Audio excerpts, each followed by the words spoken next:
ఏం మనుషులు వేరు అయితే నాకు అర్థం కాదు. మళ్ళేమన్నా అంటే అన్నని బదనాం చేస్తారు గాని గింత పాప పోలా మీ ముంబై వాళ్ళు. ఆగో ఏమైందా కోహ్లీ గంత మాటను? మేమేం పాపం చేసినాం ఏం కథ? అసలు మీదేమన్నా టీమేనా చెప్పు. గట్లనే ఉంటా టీం అంటే. అరే మీరు ఎవరిని బెదిరిద్దాం అనుకుంటారు? మా టీంకి ఏమైంది? బంగారం అవుతున్నది. ఇటు బ్యాటింగ్ తోని అటు బౌలింగ్ తోని ఎక్దమ్ స్పెషల్ ఉన్నది. మా టీం చూస్తుంటే ఒక్కొక్కరి పాయింట్లు దర్చిపోతే ఎరికేనా? నేను గదే అడుగుతానా ఎవరిని బెదిరిద్దామని. అరే టీం అంటే ఎట్లుండాలి? ఒకరు 6లు 4లు కొట్టే మంచి హిట్టర్ ఉంటే, ఒకరు 7 అవుట్ అవుతున్నారని భయపడుకుంటూ ఆడేటోళ్ళు ఉండాలి. ఒకరు వికెట్ల మీద వికెట్ తీసే సూపర్ ఫాస్ట్ బౌలర్ ఉంటే, ఒకరు బౌలింగ్ వస్తే చాలన్నట్టు ఉండాలి. ఇక స్పిన్నర్లు ఒకరు గింగిరాలు తిప్పేటోళ్ళు ఉంటే, ఇంకొకరు ఎంత తిప్పినా తిరిగినట్టు ఉండాలి. గదివే టీం అంటే. ఇట్లా దండుపాలెం బ్యాచ్ లెక్క అందరు ఒకతను ఉంటారు. నాకు అర్థమైంది కోహ్లీ నీ బాధ. కానీ ఇప్పుడు అనుకుని ఏం లాభం చెప్పు. మొన్న యాక్షన్ లో కొనేటప్పుడే మంచి మంచిలో కొనుక్కోవాలి. అయినా మీ టీంకి ఏమైంది వే సక్కదాన టీం పెట్టుకొని? ఏంది బ్రో అట్లా వదిలేసిర్రు నన్ను? అగ్గకే వస్తుంటే కదా. పోయిన ఏడాది ఒక్క చేతితోటి ఎన్ని మ్యాచ్లు గెలిపించినా ఏం కథ.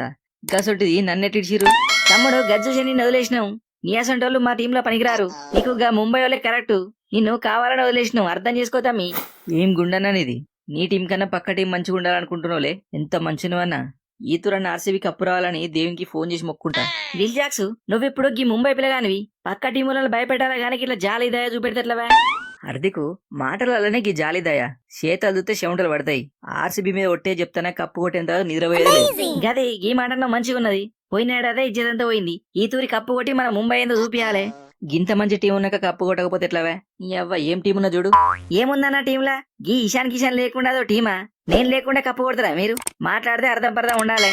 కిషను నువ్వు చాలా ఫీల్ అవుతున్నావు గాని నువ్వు పెద్దోని అయిపోయినావు తమ్మి. నీకు ఇచ్చేంత బడ్జెట్ మా తాను లేదు, గందుకే తీసుకోలే. బడ్జెట్ ఏముందన్నా?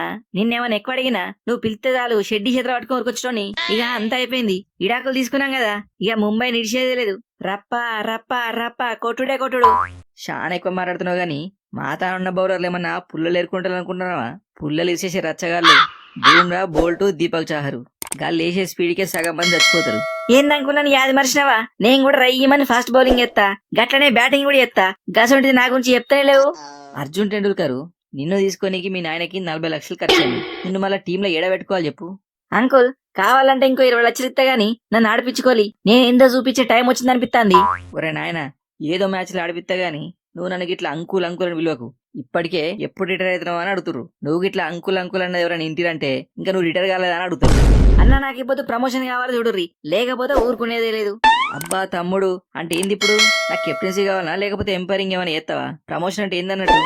అబ్బా తమ్ముడన్నా నేను వన్డౌన్లో బ్యాటింగ్ కొత్తా అంటానా. గట్లనే ప్రతి మ్యాచ్ లో కనీసం 2-3 ఓవర్లు బౌలింగ్ ఇయ్యాలి. నేను కూడా నీ లెక్కనే ఆల్రౌండర్ని. నీ అవ్వ తగ్గేదేలే. గట్లనైతే తమ్మి నువ్వు ఎట్లంటే గట్లనే చేద్దాం.